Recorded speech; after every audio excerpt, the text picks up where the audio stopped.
vision.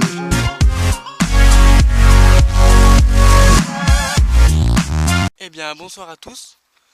Donc aujourd'hui, nous sommes le jeudi 13 juillet 2017. Donc là, je vais faire une petite vidéo sur la première vraie récolte de tomates. Donc tomates cerises et tomates Fandango. Fandango, voilà.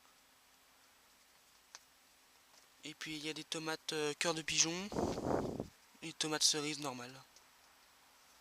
Donc cœur de pigeon, là voilà.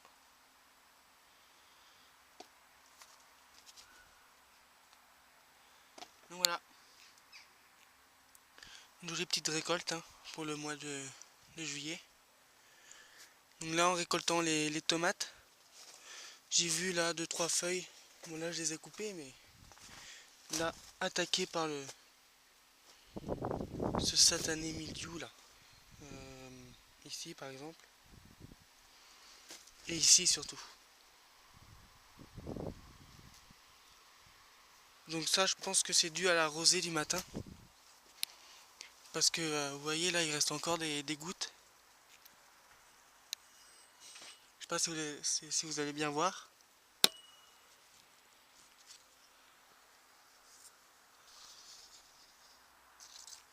Mais il reste un petit peu de gouttes encore.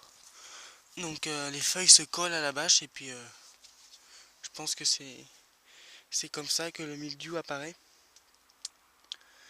Donc voilà, donc pour prendre les tomates, j'ai trouvé un système pour prendre les tomates qui sont au fond, parce que là vous voyez il y a encore une tomate ici qui est mûre, mais celle-ci je la laisse pour récupérer les graines. Donc je ferai une vidéo pour vous montrer tout ça. Donc pour récolter les tomates qui sont au fond, vous voyez là il y a une épuisette, ben, je la place comme ça, hop, au fond quoi, comme ça, par terre. Et après je viens avec une cisaille pour tailler la haie. Et c'est une cisaille où les manches s'agrandissent. Donc je les mets au maximum. Puis je coupe les tomates. Et les tomates tombent sur l'épuisette. Et après j'ai juste à prendre l'épuisette. Puis voilà. Voilà. Donc ça c'est les tomates poires rouges. Donc comme je disais, je vais récolter prendre les graines de celle-ci. Donc voilà. Ici c'est grosses tomates. Là j'ai vu, là il y a 3 tomates Montfavet en formation. Enfin qui rougissent quoi. Donc voilà. Donc je vous avoue, c'est un peu galère pour récolter les tomates, parce que ma serre elle est un peu petite. Et là c'est une vraie forêt. Mais bon. Ici en une cornue. Voilà.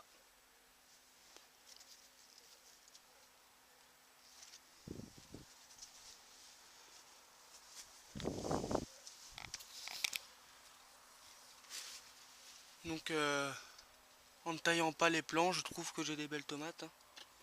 Enfin, est-ce que c'est possible d'avoir de plus grosses tomates que ça en taillant? J'en ai aucune idée. Parce que souvent on dit ouais faut tailler les tomates, parce que sinon t'auras plein de tomates mais des petites. Voilà, là j'ai des grosses. Donc est-ce que en taillant les tomates, les pieds de tomates, j'aurai des plus grosses que ça? J'en ai aucune idée.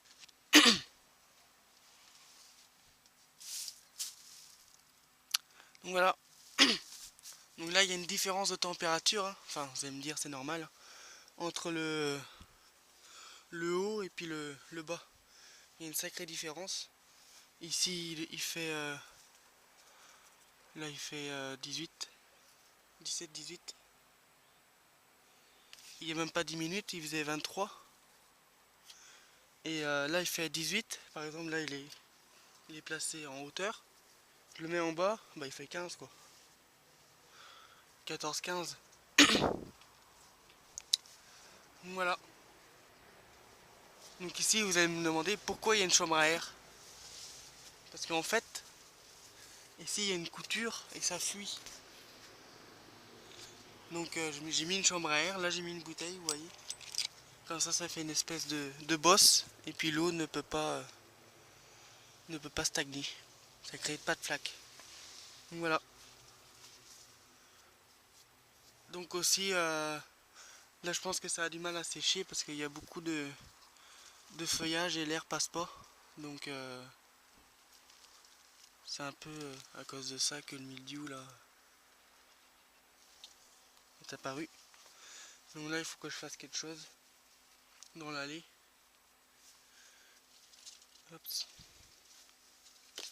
Que je rabatte les gourmands à droite et à gauche. Voilà, ici petit œillet d'Inde qui va fleurir. Et là c'est une tomate grappe. Donc celle-ci elle n'est pas encore mûre. Donc voilà. Allez, je vous dis bonne soirée.